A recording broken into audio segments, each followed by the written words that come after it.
just the musical environment, enjoying being able to just make music for a living. It's a wonderful thing. I saw some video, this massive hairpiece you were wearing. The first couple of shows, they tried to give me her wig. Yeah. That's a wig, obviously. And her wig didn't fit me. I was very happy about that. Like, yes. But turns out they have some money over there at the Michael Jackson camp. So they made a new one. And that one fit. And I'm like, that's Michael Jackson. He's coming up, what? Is he coming up to me? I'm like, oh my God, here he comes, here he comes. So he walks right up to me and he says, you're a little on top in that part of whatever song it was. If you could just pull that back a little bit, just make that a little bit behind the beat. He's listening to everything.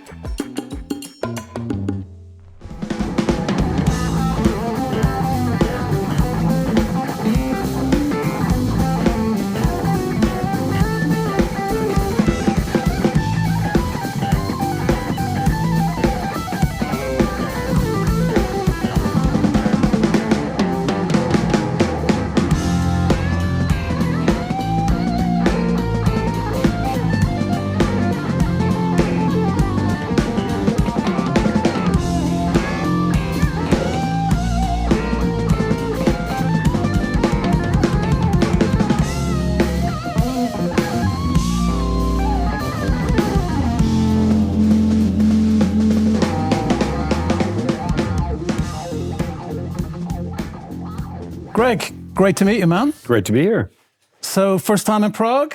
I believe it is. I think years ago, I was a sideman for Michael Jackson. I do think we were here for that, but it doesn't really count because it was, we didn't get to see much. And not that we get to see a whole lot more here, but it feels different when it's your own sort of band, You haven't had the tour yet, we were saying. Not yet. I can't wait to, though. It looks fascinating already. So it's like one of the best radio collections in the world. It's an amazing space. Really cool. I think you're going to really enjoy it. And you're playing a show here tonight. We are. And what's the lineup? We've got a guy named Marco Cirigliano on drums. He's from Rochester, New York. Young guy that I met through a friend. He's an amazing drummer. And I just felt like, knowing that I was going to be with the great Mohini Dey, something about his drumming felt like they would match up. Right. And they really do. It's really cool. Because you've got a long tour ahead, haven't you? You're kind of... Yeah. We've been out for a minute. Let's see. We got to Italy on the 4th, I think. We've been out since. We're not going home till November 24th. So yeah. Last show Manchester, I think, if I'm right. Yeah. That's a good town. That'll be fun. Yeah, that'll be nice. Well, London as well, obviously you're doing. True. I live in London, so... Oh, okay. That's right. Yeah, drop by and have a look at the show in London. It's a different kind of audience. They can be tough, but... Yeah. I did London on my last tour, and it was cool, though. They were very accepting, and it was nice. Yeah, it's the same. Here it's great. The audiences in Prague is are it? just... Yeah, they give you a chance, to show you, it's not like... Right. Impress me. It's more like they're with you from the beginning, and if you go halfway with them, they'll embrace you. Yeah. Well, honestly, the whole tour has been that way. It's just been nothing but love, as they say. It's been just a great feeling. Everybody's just loving the show. We've got amazing turnouts. Almost everything sold out. But the vibe has all just been. This was a great show, and there really is a special energy with this particular rhythm section, and she really is a special player. She's really phenomenal and adds a whole nother level of energy. I think one of the cool things about young people is that, or at least for me, they really want to play. They can't wait to show you what they can do. And so it really brings that energy, that fire to the thing, And that's a little bit new for me because usually I have guys that are older and that's cool too, in a different way. But I really like the energy, the fire of this particular lineup, and that seems like everybody else does too. It was interesting. I was listening to your first album and talking about the fire and the energy. Mm-hmm. It's so fast. Yeah. That first track, it's like, you can see, we want to play. Yeah. And there's so much energy, and it's brilliant. And you're totally on it. It sounds amazing. And first record, and I thought, wow, you can just see the youthful energy there. People just wanting to get out. And it was like, I thought it must have been like 140 BPM or something. It was ridiculous, But just going back a little bit, because I did a lot of due diligence and trying to find out as much information as I could about you, and And going back to the very beginning, not a huge amount of information I could find. So where you grew up and that side of your life. So obviously you're American, and was Jersey you were born? I was born in New York City, more or less raised in New Jersey though, yeah. And then towards my later teenage years, I moved to Pennsylvania. My parents had divorced. My father bought some property in Pennsylvania. We lived right next to the border of Pennsylvania in Jersey. Right. So that they call that the sort of tri-state area. And so that area is kind of my stomping grounds of my youth. And it wasn't really until 2005 that I moved out to California. And then when the big crash happened in 2008, the economy thing, we kind of stole a house. Me and my fiance stole a house in Vegas. Nice house for really nice money. That was the crash, wasn't it? Yeah. We took advantage of it. They were literally giving them away at a song. No pun intended. Yeah. So as far as my whereabouts, that's where that was.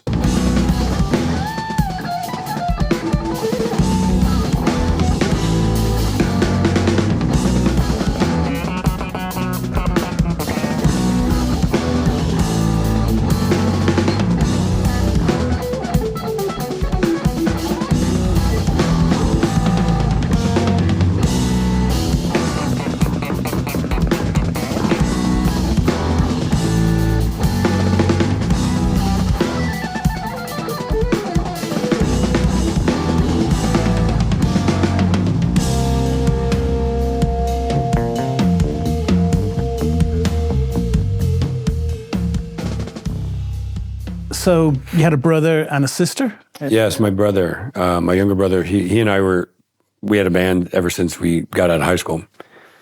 We had a band we were called Duke, and then we changed the name eventually to Howe II when I got my record deal on Shrapnel. And so when I got signed to Shrapnel was in 1988, and he wanted me to do instrumental albums, Mike Barney. And I had my band with my brother, and I'm like, well, because, we loved Van Halen as kids, and we were trying to be like the next version of them. And so I always liked the idea of playing with a vocalist. I still like that idea, to be honest with you. I haven't found the situation that works yet. But we had Richie, didn't you, from Mr. Big on what's the name? On the Wheelhouse album. Yeah, Shady Lane. Yes. I had a band called Marigold a few years back, and we had the Howe II band. So my deal with Shrapnel was that my original deal was 4 albums, and we had negotiated that I could have 2 of those albums be with my vocal band and 2 of them be instrumentals. So that's how that went down. So how was it working with your brother in a band? It was great. He passed away this year, unfortunately. He battled drugs and alcohol his whole life, and it finally caught up to him. But he was an amazing performer, an amazing songwriter, really an amazing songwriter. Just that lyrically, he was a poet, honestly, and just a super talented guy. Really tough to watch all that go down the tubes. But it was great to work with him because it used to be. I never wrote an instrumental song before I got signed to Shrapnel. I didn't even know what they were. Because in my experience, I'd have a chord progression or a riff or some kind of cool thing, and I'd record it and hand it to him, and then he'd put lyrics to it. When I suddenly was asked to play instrumental music, I suddenly had to become a singer. Like, I have to do melodies. Wow, how does that work? So that was a brand new thing. Because growing up, I mean, you had quite a bohemian family in the beginning. Is that true? Fair to say? I mean, you were exposed to a lot of different kinds of music. We were exposed to a lot of different kinds of music because we had my parents took in foster kids for a while. Oh wow! So when I was like 10 and 11, there was always teenagers, 16, 17-year-olds coming in, and so we were influenced by the music they listened to. One of the kids played guitar and taught me all the sort of open, cowboy chords. And it was cool because then we would, my brother and I always loved music. So we would sing songs that we heard on the radio, in the 70s. And the guitar then suddenly I learned how to play a guitar enough that we had a music backdrop against which to sing these songs. I didn't really know anything else. I didn't know any other purpose of the guitar until the kid that played the guitar, he had finally left, and then he came back to visit us about a year later, and I said, hey, let's go play guitar, And we both had acoustic guitars, and we start playing, and at one point he took a note, and he just bent it a single note up, and I was like, whoa, what was that? What is that? And I was like, oh, that's what this is. So for the next 6 months, I was just bending notes, and then I sort of stumbled across the pentatonic scale, and then I sort of started noticing, wow, this is other people do this. So that's my introduction to lead guitar, was really just being fascinated by the idea that you could bend a single note. Then I started listening to Led Zeppelin, or listening closer to Led Zeppelin, noticing all the guitar work and guitar parts, and being able to simulate a lot of it. And that's more or less how I learned. So when Van Halen first came out, you didn't really like the band, did you? I didn't care for the band. No, I didn't. I thought that was sort of dated, and I thought it was, I don't know. I only heard one song. My brother was a huge fan of them, and the very first song on their first album was called Runnin With The Devil. Yeah, I remember it well. Yeah, and he would play it every day after school, every single day. He had this boom box that he would just play it on in his room, and I'm like, oh, here's that song again. Dweezil Zappa actually uses it as his intro for his Does he really? Running with the Dweezil. Oh, okay. That's cool. There was a kid named Dave Lance who used to drive us to school sometimes. He would see us standing, waiting for the bus. And so if he saw us, sometimes he'd say, hey, jump in. He was a senior. And one day we get in the car. He's got his 8-track. It was a Trans Am, I think. And he's got, you ever hear this band, Van Halen? He puts the thing in. He goes, that song again, Run With The Devil. And I'm in oh, here we go again. And then the song ends, and the Eruption unaccompanied guitar solo comes on. And I'm like, whoa, what was that? And he's like, that's Eddie Van Halen playing guitar. I'm like, that's not a guitar. Not the end part isn't a guitar. The guitars don't do that. And then that was the beginning of the real, I wanted to be the first guy to crack the code of what that was. And in the process of doing so, I got a chance to really get more, a closer listen to what he really was capable of doing as a guitarist. And it was much more than I had originally, my first, never judge a book by its cover. So it turned out he was not only a great technical player, but also had all that funky swing boogie stuff. He was literally the opposite of what I had interpreted him as. And then he sort of just started becoming my favorite guitar player. And I just went through a couple of years of just being completely Van Halenized. Learned every solo that he did, every trick, read every article, So yeah, that was the boost that really got me into I want to do this for a living. I don't want to sound flippant, but the one thing that I loved about Eddie Van Halen the most was the way he smiled when he played. Yeah. He just loved it. And I think the first time, because you and I are probably around the same age, and I remember the first time I saw them was on MTV, and it was Jump. I'd never seen anything before. I had the album. I bought the album when it came out. Long story, I won't bore you with it now. No. How I discovered the album when I was 15 or whatever. And I remember seeing Jump, and I just loved the way he smiled. And every time I ever saw him afterwards, he always smiled. He was having so much fun playing. And I think sometimes, people forget about that in music, to have fun, to really embrace the whole idea of being an artist and enjoying playing the instrument. Yeah, enjoying just the musical environment, enjoying being able to just make music for a living. It's just that's a wonderful thing. And yeah, you really could see that in his expression often, And I think it was live, too. I think the live thing was really what he really got off on. And you create your own kind of Hammer-On from nowhere technique. Yeah. So was that kind of related to that somehow? I guess yes and no. I mean, I was such a fan that all of the Van Halen type of tapping things became really second nature for me. Almost felt like cheating because it was so easy. But I guess indirectly it helped me because the very first song I ever wrote as an instrumental song was the first song on my first album called Kick It All Over. and I had to figure out a way to play this melody line, and I couldn't play it conventionally because, when I write, a lot of times I'm not writing on the guitar. Usually I'm not writing on the guitar. I'm just writing here, and then I'm like, okay, that sounds cool. I wonder what that looks like on the guitar. Then I pick up a guitar, and sometimes it's, oh, that's all it is. And other times it's like, oof, I don't know if I can do this. Well, this was one of those times that the melody line in the chorus was this arpeggiated, sequential arpeggiated thing that followed the chord changes. And I couldn't do it conventionally. I just couldn't figure out how to do it. And I remember sitting there at one point, just looking at my speaker cabinet going, there's got to be a way that those notes can come out of there. There's got to be a way. And so I started experimenting with tapping, and I noticed that unlike the typical tapping at that time, where everything is usually initiated by the tapping hand. Sure. That.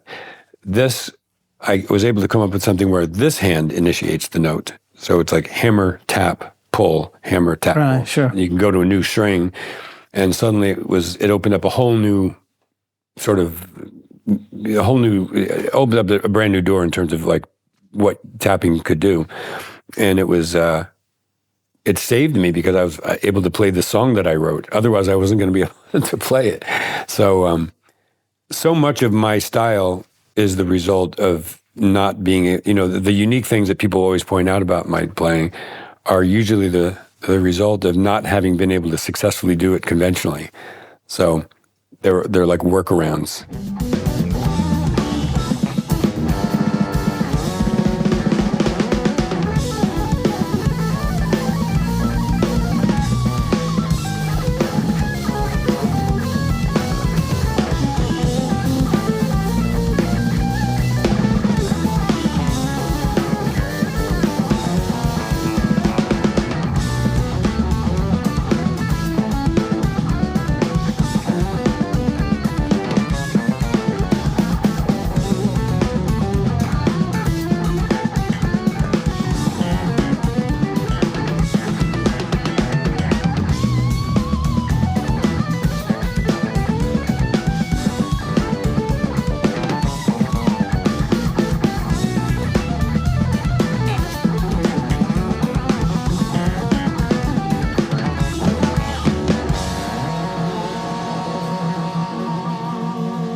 Listening to your last album, Wheelhouse, I mean, to be honest, I don't like comparing you to other guitar players, but it felt very Jeff Beck to me at times. Oh, nice. Especially with the whammy bar, the way you were using the whammy bar. And I could hear the clarity in the notes and you making it sing. Yeah, I love that. Thank you. That was kind of, it was like more Jeff Beck for me. Yeah. I love Jeff Beck. Oh my God. He doesn't, but how could you not? Yeah. Yeah, how could you not? I mean, he's kind of in the same neck of the woods for me as you in the sense of how he uses melody. Right. Yeah, and you have a lot of melody in your playing. Yeah, I mean, I write songs. I honestly, the whole thing of becoming, like I said, I wanted to be a guy in a band that had a singer that's kind of a little bit in the background. I didn't want to be Greg Howe, the guitar guy. I really didn't. I mean that.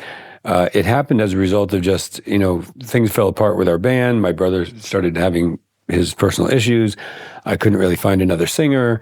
Had to try to figure out a way to keep my career going, make some money. Mike Varney was like, why don't you put another instrumental album out? We'll do a new contract. So that throughout the 90s, I was making a lot of albums just because I was trying to figure out something to do with my career. But it was sort of developing this, I was becoming, Greg Howe, the guitarist, the instrumental guitarist, which is cool. It's very flattering, but I got to be honest. It's strange for me because I don't see myself that way. I don't hear myself that way. So it's very. I look around and I just see amazing guitar players everywhere. So I'm half the time I'm going, why does everybody? Why are these people like me so much? But I think it's because my focus is and always has been songs. The guitar is not at the forefront of how I think. The songs are, music is.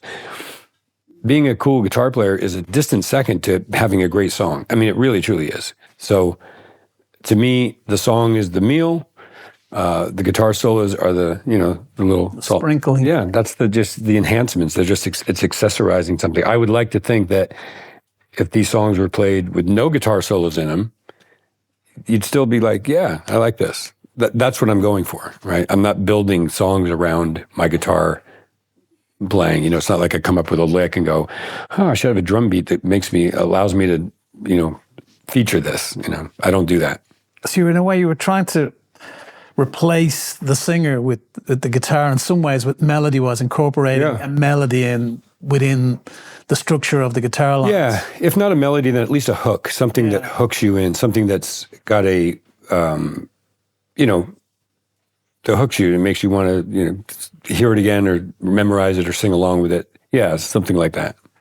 Just harping back, we don't have to kind of continue the line of thought if you don't want, but just going back to your brother again. So obviously you did 2 records together, and it must have been difficult to kind of move on your own after that. Was it in the sense of leaving him behind?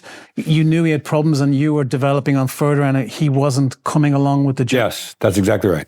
That's what that, and it was disappointing because I wanted us to do this, travel that road together, and he was getting caught up with his personal issues, and so it was tough to just at some point feel like I got to move past this. I'm there for you if you get your shit together. I can find a place to make this work with us again, but yeah, it was always a strange emotional dynamic with him. And your parents, were they very supportive when you two together, sort of early on days, trying to put the band together? Boy, that's a loaded question. My father was not a big fan of what we were doing. What did he do, your father?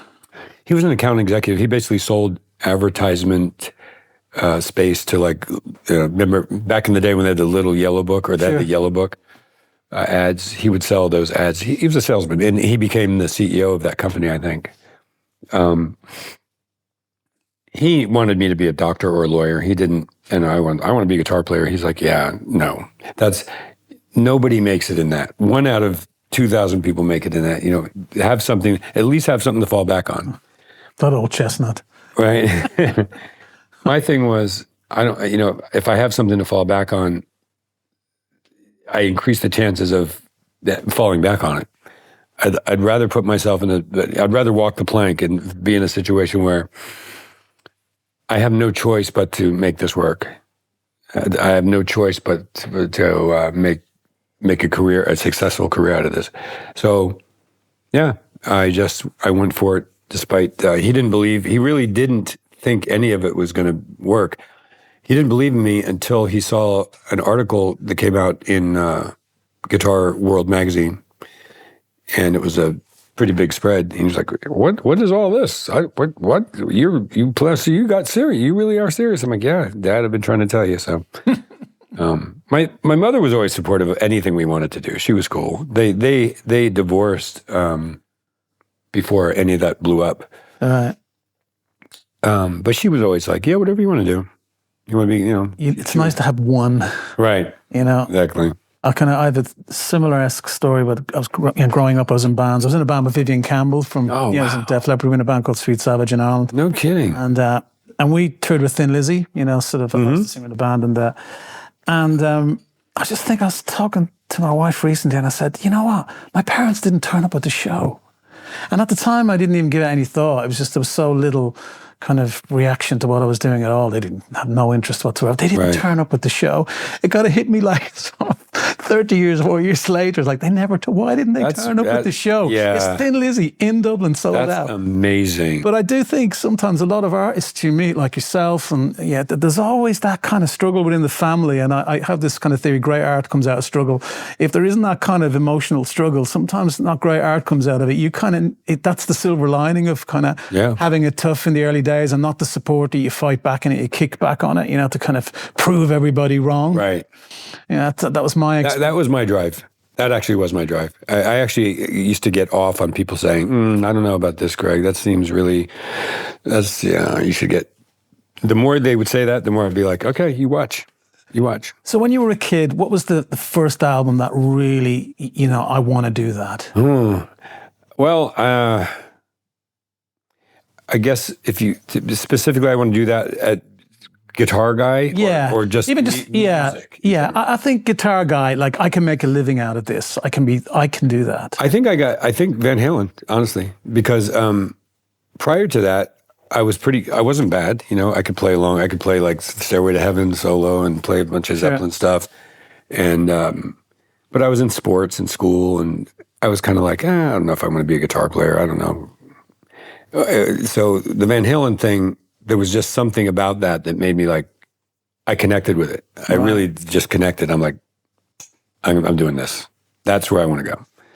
So I would say that's the album that made me really feel like nothing would be more fun than to have that as a career. And also, it was so technically difficult. When you figured it out, you must have thought, oh, okay. Right. He's one of the greatest. I mean, it was the time of guitar player hero kind of things. And if you could do that, you think, I can do anything. Right, yeah. Because it was tricky stuff, Yeah, absolutely. Like what he was doing was nearly otherworldly at the time. How was he making that sound? Yeah, it was completely fresh to the ears. It's like guitars don't do that, I don't think. I guess. Didn't you go to the show, I think, with binoculars? Am I right? That's exactly right. All the tablature books back then had the tapping thing as a classical guitar technique. So they had like, the three notes that we would play on one string were all on three separate strings. I think it was like, I don't know if it was thumb, I don't know what it was, but it's basically an arpeggiated chord. And it sounds, I actually knew a guy that could actually play it. Right. And it was like, yeah, it's cool, but it's not the same sound. And then so when I went and saw them, probably within 16 bars of the first song, at some point he did that. I'm like, I couldn't wait to get home. Because I'm like, I got it. I figured it out, cracked the code. And it was a small town I came from. So I was going to be the first kid, the first guy that, gets out and starts doing that. They dropped me off around 3:00 in the morning, and I ran upstairs and I played Eruption. It was cool. So obviously you're doing your solo stuff and it's going well, and then obviously you start getting into session stuff. Yeah. I'm trying to think of the time period, but there was Jennifer Batten who put you onto Michael Jackson. Yeah, she did. So how did you know Jennifer? How did that relationship? I think I met her at a NAMM show, and she had sort of indicated to me that she was a fan of my playing, which was cool, yeah. Because by then, when I met her, I think I already had 3 or 4 albums out. Right. So the Greg Howe album, the 2 band albums, which were High Gear and Now Hear This. And then the 4th album was actually Introspection from the original contract. So yeah, I ran into her and we got to talking, and she had mentioned to me that she might be leaving the tour, and that she thought I'd be permanently leaving the tour, or just for a while? Or I got the sense permanently. Right. So I don't remember, Jennifer. If you're watching this, this is my recollection. You can call me and bitch me out if I'm wrong, but my recollection was that she was thinking about leaving permanently at first, and that I would be the guy that she would recommend. And that was that. And then later there was this separate issue there where her mother got ill. Right. And then once again, she was like, I'm going to recommend you. Wow. There's a long story to this that I'm not going to bore you with, but I think they at one point did hire another guitar player, and then they hired, and they wanted a girl. That was the issue with me not immediately getting in there, was the fact that they wanted a girl. That was just his thing. Girl for a lead guitar spot. So I wasn't a girl. So they hired a girl, and then they hired Jennifer to come on tour and coach her. Sure. And then it was sort of like they're paying the girl, they're paying her, and so my thought is that her original reason for wanting to leave was maybe that she wasn't getting the money that she thought she should get. Right. And then they figured out that it doesn't make sense to be paying 2 guitar players. The other girl really wasn't as good as Jennifer, so they just figured, let's just get Jennifer back. So then when that happened, I remember being disappointed because I was like, oh, okay, I'm not going to get the gig now. But then the next issue came up like a year later where her mother got ill. And she said at some point she would be stepping off the tour. She doesn't know exactly when, but I should be ready.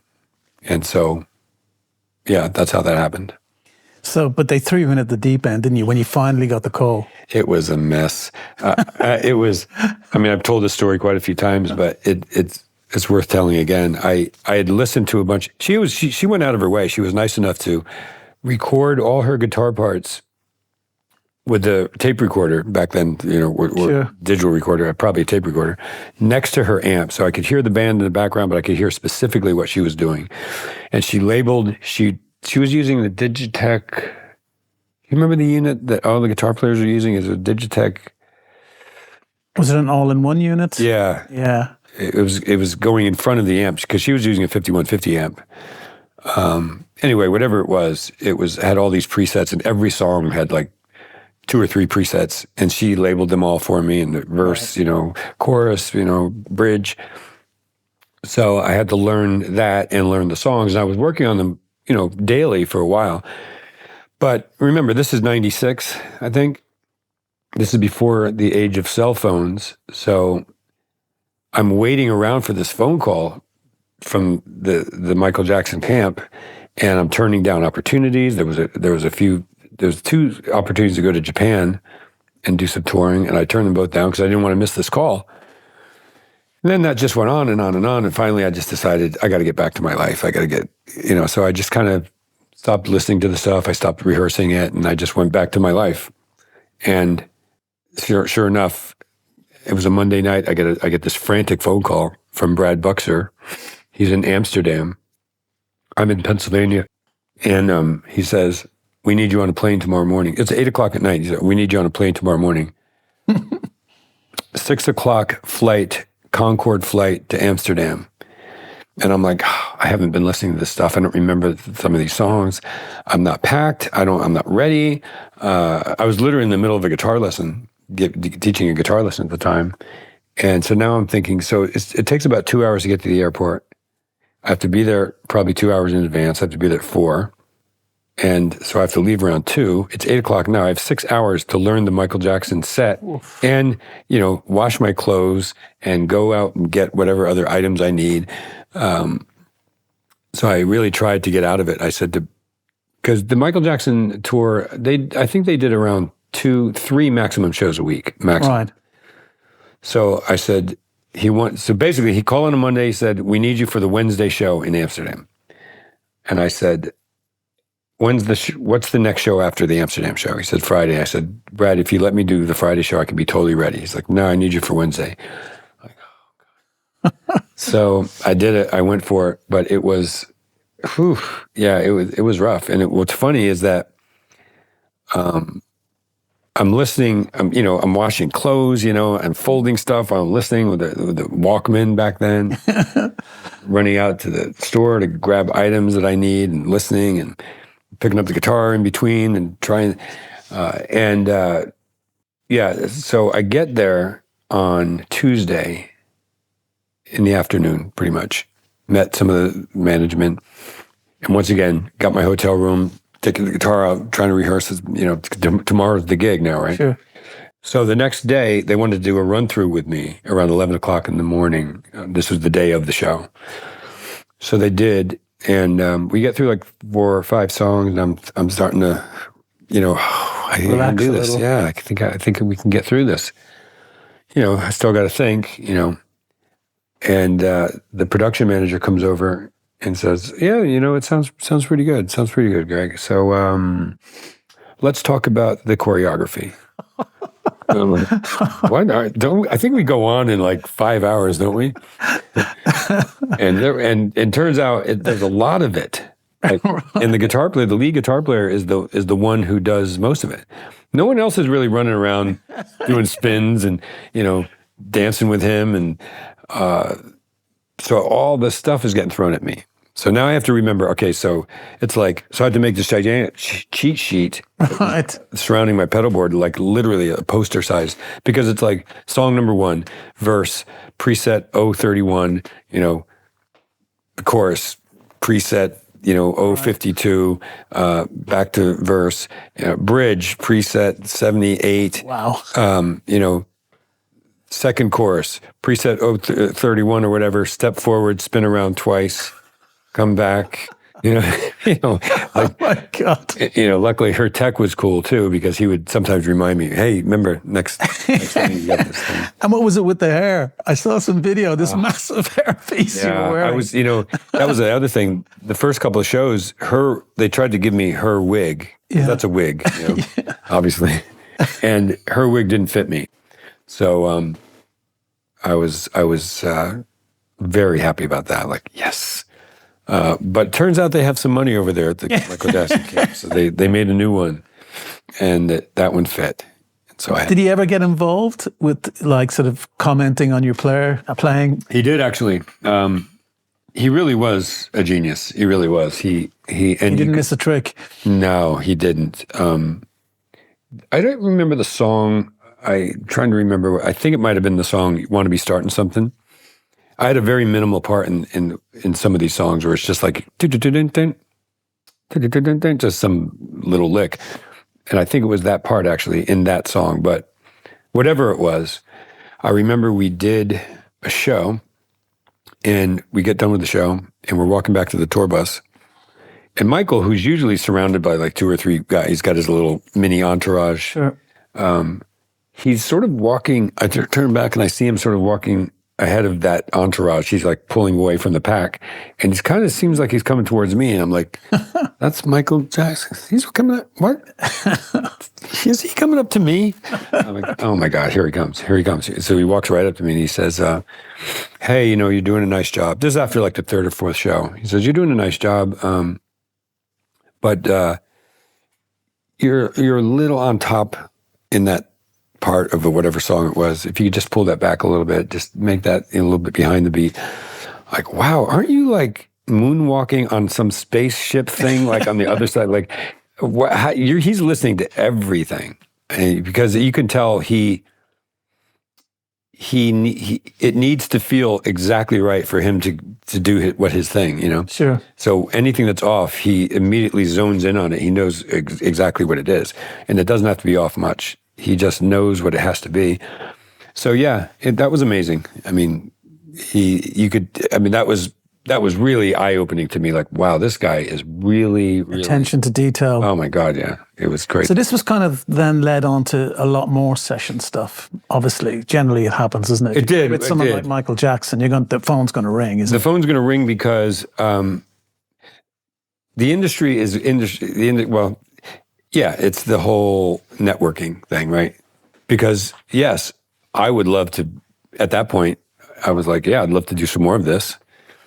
But I didn't realize that, a music director also loves the idea of being able to say, hey, guess what we just got? We got Michael Jackson's guitar player. Hey, we got a hot band that we just put together. We got so-and-so on drums, blah, blah, blah, and we got Michael's guitar player. So it actually, it makes it much easier. So that was nice to do that for a few years and just go out with these pop bands. And you went out with Enrique Iglesias, didn't you? Enrique Iglesias. I went out with NSYNC, and then Justin Timberlake, and some things in between. I did a short thing with Rihanna. Were they fun, those tours? They are fun. The problem is you make a lot of money, and you don't really have to. It's like stuff that we're about to do tonight is. A lot of it's very difficult, very challenging. You got to sit up straight. You got to really rehearse. You got to be in top shape, and you get like 2 rehearsals because of the budget, right? Those things, you rehearse for a month in Miami to play some bar chords and an occasional bend, an occasional, arpeggiated chord thing. So you get kind of spoiled, right? Because you're traveling the world, you're staying in these beautiful places. Meeting tons of people, and but it can be a kind of a false sort of ecosystem in the sense that the years can pass by very quickly, and all of a sudden, where's my career? That's exactly what happened. Yeah, that's exactly what happened. And it was right. The Extraction album that I did with Dennis and Victor was immediately subsequent to that era. So I had to really get myself back in. I'm like, God, I got to be relevant again. That's why I spent so much time on that album, because I knew, because I had sort of dipped out of the scene for a minute. You know, I hadn't done much. I was doing all those tours, and I'm like, I got to get back to being like Greg Howe. And so if I'm going to come back with Dennis Chambers and Victor Wooten, then it's got to be a good album. I spent a lot of time really cultivating those compositions. That's what took a lot of time. That's part of what took a lot of time. That's another whole story. Right. But that was a strange thing. I put a lot of time and effort into songs. I don't release anything that I wouldn't listen to. Never. I don't. There's no fillers on my albums. I mean, they to some subjectively they may sound like a filler to someone else, but especially in that case, it was like, this has to be a great album. So yeah, you're absolutely right. I felt like I've got to, for me to come back and be a real artist again, I got to come back strong. So. Well, yeah, we've always worked with great drummers as well, though. Like Dennis Chambers, he's playing here on Thursday. Oh, is he? Yeah, I'll tell him you said hi. Please do, yeah. I actually played with him myself. Nice. I produced Jack Bruce's record. No and we did a memorial show in London, and I had Dennis was playing drums for me, and I had David Sanchez on guitar. Nice. And I had Phil Manzanera from Roxy Music on guitar. Wow. Too shabby, That's badass. And but Malcolm Bruce is a really good friend of mine, Jack Bruce's son. I spoke to him today, actually. He said to say hello. We know each other kind of slightly disconnected, but you've met before. But was he living in Anaheim or out in California? No, he lives in London, but he's really still great friends with Dennis. Okay. And so we said, it's a lot of tenuous link there. Yeah, nice. But Dennis is amazing. He's a great drummer. Still, yeah. And you worked with Simon Phillips as well. Yes. Killer drummer. Killer drummer, killer producer, killer songwriter, killer engineer. I mean, he's a really, and he's got a wide range because he's done things from AC/DC all the way to jazz, So, Simon's great. He's a super. Oh, he's one of the greats, really. Yeah. I think for what you do as well, you need drummers of that caliber to keep up with you. The speed and the dexterity and the complication and some of those strange patterns, those time signatures that you use sometimes. Drummer's nightmare. Right. You better know your chops. Well, that's right, but some of these young guys who have learned from them, Right. Same with guitar, you can see these 12-year-olds that are just like, what? But like Marco, the guy that I'll be playing with, he loves that stuff. He can't wait. If I throw something easy at him, he's like, oh, that's all it is? Okay. I was hoping it was going to be, he can't wait to dive into that stuff. So it's go through a phase. He'll come back at right. But he wants to just listen to Ringo. Right. The Ringo Phil, and it's all about the songs, man. Neo soul. We all did it. Every artist does it. You have to go through that period, don't you? Wanting to be amazing, and the singer wanted to hit all the notes, and really, it's about the melody and the delivery. Right, exactly. Do people feel anything? Exactly. You know what I mean? It's. Yes. I think there's a lot of kids now. We had Aldo Meola on the podcast a couple of weeks back, and he was talking about that. These amazing players, but they're not concentrating enough on the composition. And are people actually feeling anything from listening? It's incredibly complicated and brilliant in technique, but what's technique without feel and composition? Right, exactly. It's like having it's like being able to type 1 million words a minute, but having virtually nothing to say. So, what's the point of that skill? I don't. It's funny. I always think about when people do clinics or seminars or workshops, guitar players will often ask, like, how do you work on your picking? How do you work in your left hand? Da, da, da, da, da. Which I guess is cool. I mean, but I can't imagine, like, Stephen King doing a seminar and people asking about what kind of typewriter he uses. Yeah. You know what I mean? Like, we know what the objective is. Like, to me, I don't care how you're getting your notes. I'm not that interested in anything other than, am I feeling something from this music that you're putting out or not? So it's interesting that I remember seeing an interview with Eddie Van Halen, going back to Eddie Van Halen again, and someone said to him, like, what's your guitar? And, it's like, what amps using? And he said, look, give me a $50 guitar. I'll still make it sound amazing. And there is something to be said for that. I like gear. I'm a gear buff myself. I love equipment. I love guitars. But really, it's sometimes I think it's not more gear we need. It's more good ideas. Yeah. More good artists, Like when you started out, whatever you have, you'll make it work. And, it'll still sound amazing. Absolutely. Even listening to some older records where I think sometimes are listened to rose-tinted ears or whatever, where you thought those records were amazing sounding, but they're actually not. Right. And you know what I mean? And they're actually, yes. But it's the songs are amazing and the delivery is amazing. Right, which makes it great. Yeah, absolutely. So what next? We have I have a new album that's going to be coming out next year. Right. I have a podcast idea that I think I'm going to launch next year as well.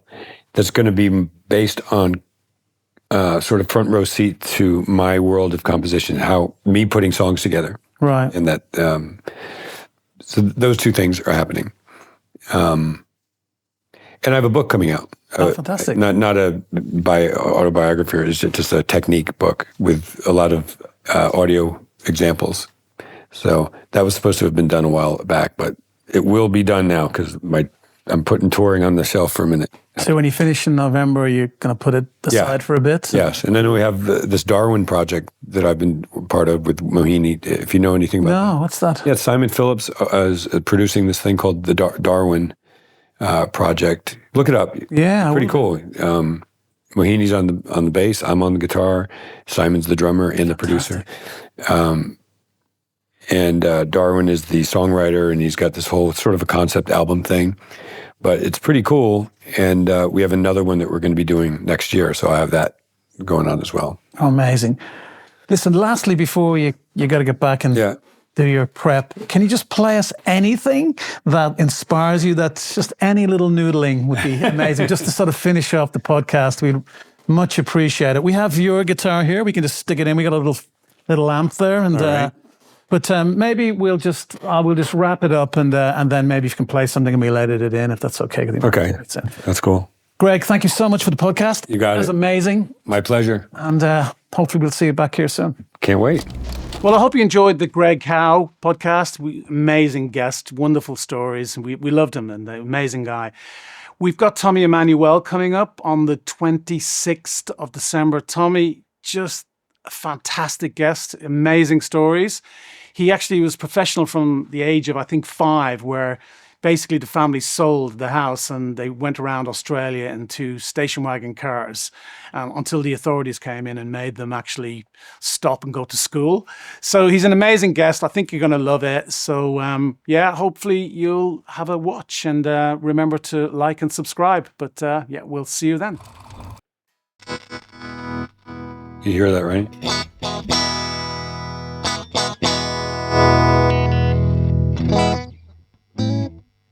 I always like to emphasize that.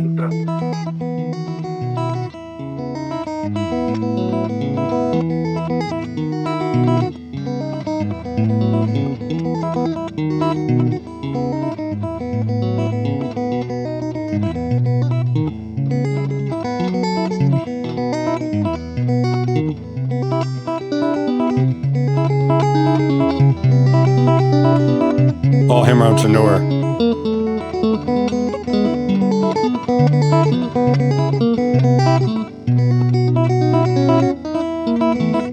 I'll do the rest tonight.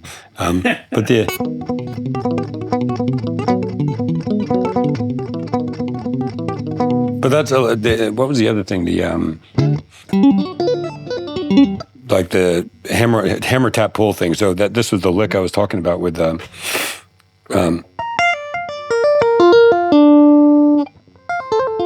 right. So.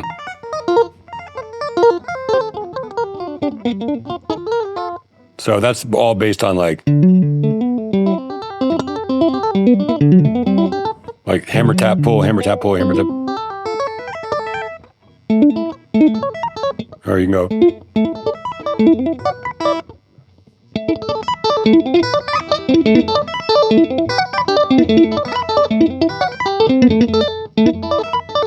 That's all. It's all the same kind of.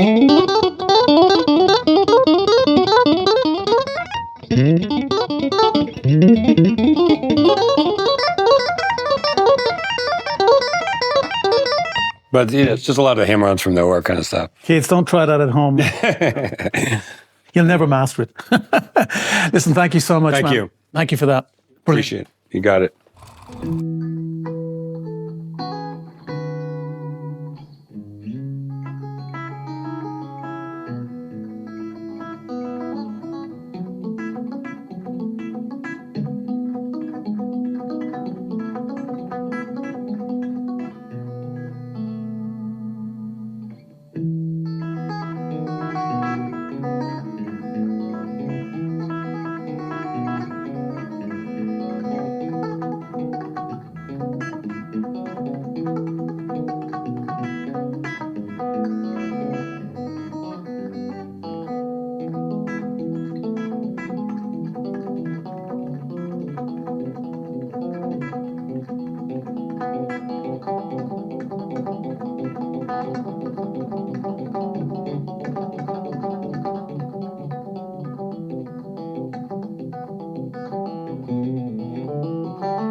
Thank you so much.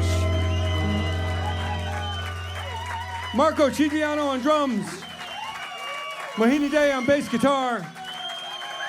My name is Greg Howe. Thank you so much. You guys have been wonderful. Appreciate it.